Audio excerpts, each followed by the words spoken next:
Record. Well, welcome everybody. This is session 3 of financial literacy, both youth and adult. We'll start this session similar to what we did last time. We're going to revise what we had learned in Unit 2. Are you ready for the youth assessment? Or you want to swallow your bite of food?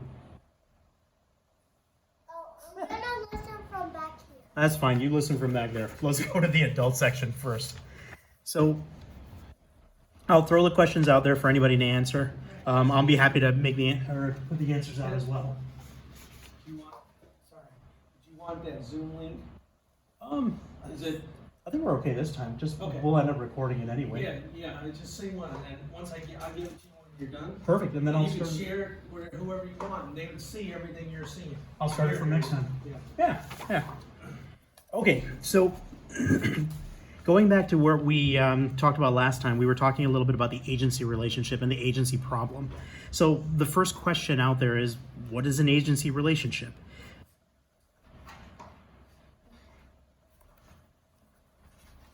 So an agency relationship, typically the shareholders are going to hire managers who are the agents to run the company. The shareholders themselves, who are known as the principals, usually don't end up running the company.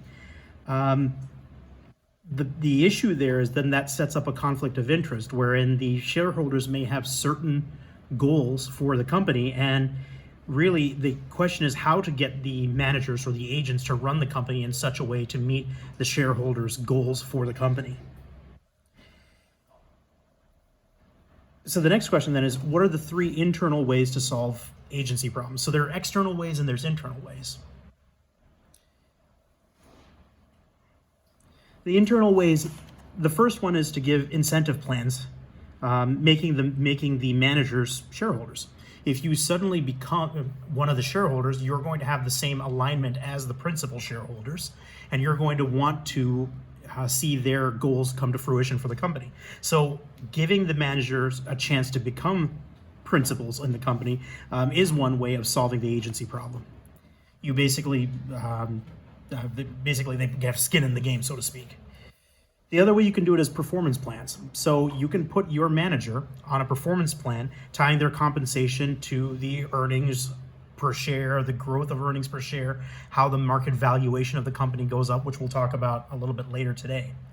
You can think of this similar to what's going on in the Forest Hill Public School District right now, wherein you have the board, which is technically they are representatives of the principals. We are the principals of the Forest Hills Public School District, and they have hired a superintendent who is the manager to manage the district.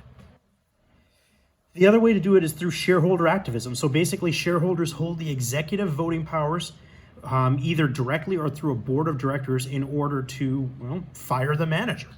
This is something that the Forest Hills Public School also has the ability to do. If they see that the superintendent is not doing their job or does not have the interests of the district in mind, they have the option to remove the superintendent and find a new one.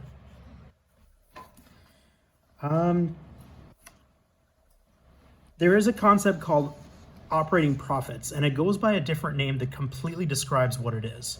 What is that name? And mathematically, what is the operating profits? So that, going back to the slide called balance sheet on the key financial statements, which you'll find in the previous session, very close to the end, there will be a slide called the balance sheet. And we're actually going to refer to that a little bit later on. I'm going to actually move my recording over here to show that here for you. It looks like this. And so on that, you have a section called the EBIT, the earnings before income, or excuse me, the earnings before interest and taxes. It's essentially the sales revenue minus the cost of the goods sold minus the operating expenses. Now then, we talked about the operating profits, the EBIT. Well, how is that different than a net profit?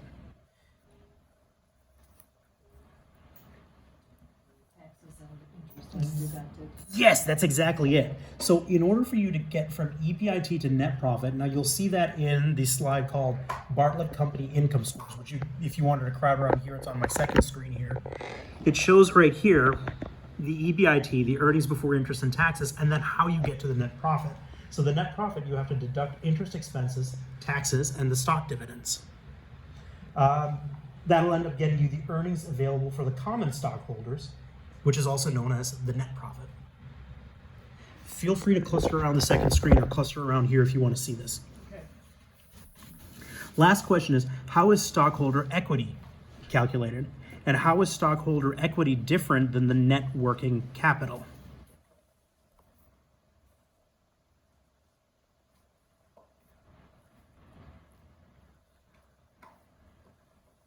So stockholder equity is the total assets minus the total liability. If you want to get the net working capital, and let me bring up the sheet that will help bring this up. So stockholder equity from the balance sheet diagram here, you can see here total assets minus total liability will get you to the stockholder equity.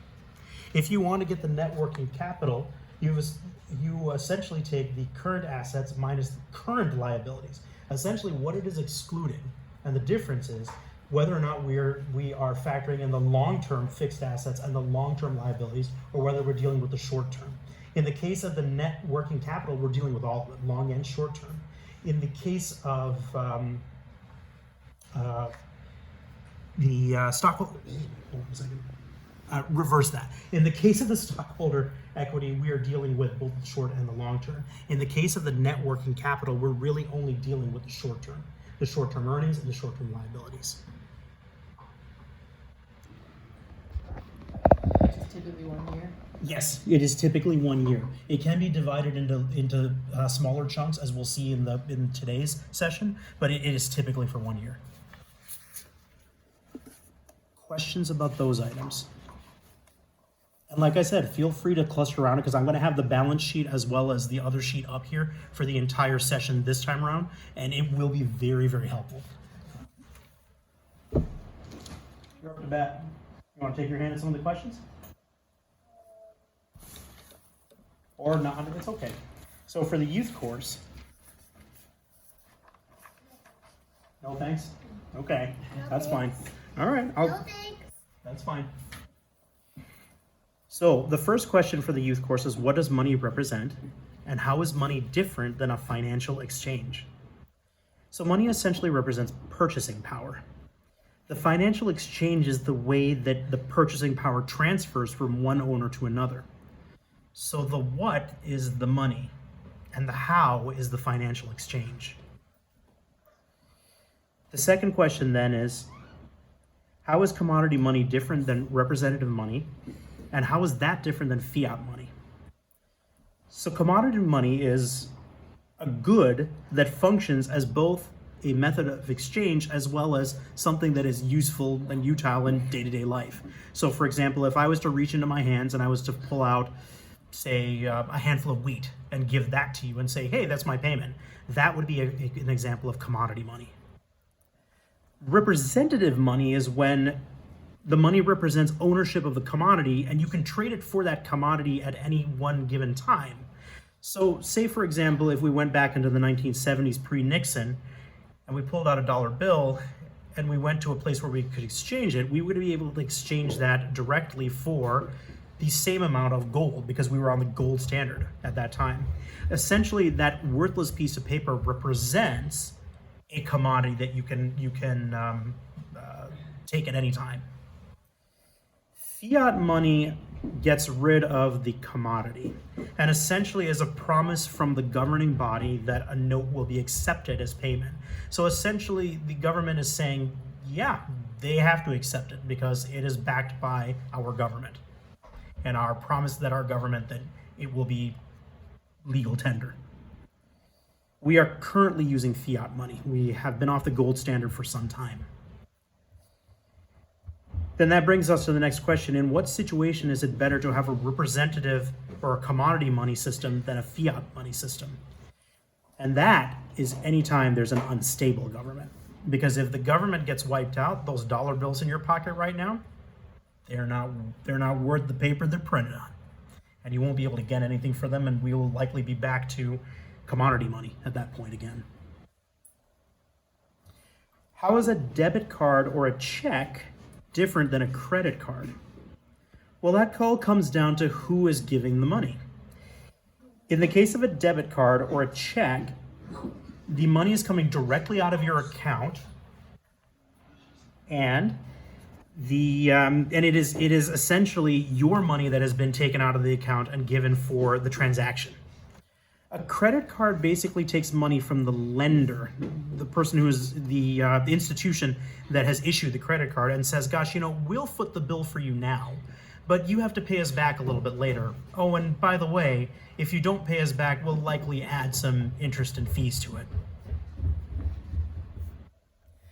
So then the next question is, what do banks use the funds in your savings account for, and how does that make it different from a checking account? That's in the parentheses. Also, where does the interest come from that they are putting into your savings account? So you'll notice that typically most savings accounts tend to have better interest returns than checking accounts.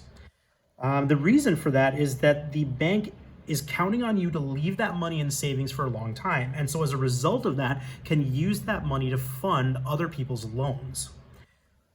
When they collect on the loans due, they are collecting interest from the person they've loaned money to.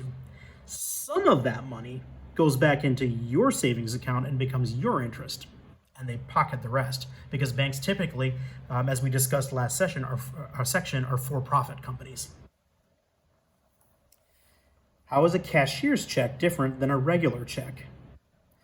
So when you write a regular check from your bank, it's a note that promises that your bank will transfer money over to another person's bank.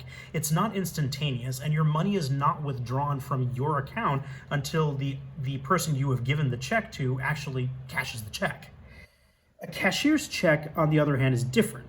You are essentially deducting the money out of your account to create this, well, in a way, it's sort of a representative money, isn't it? Because it represents the money you just withdrew out of your account.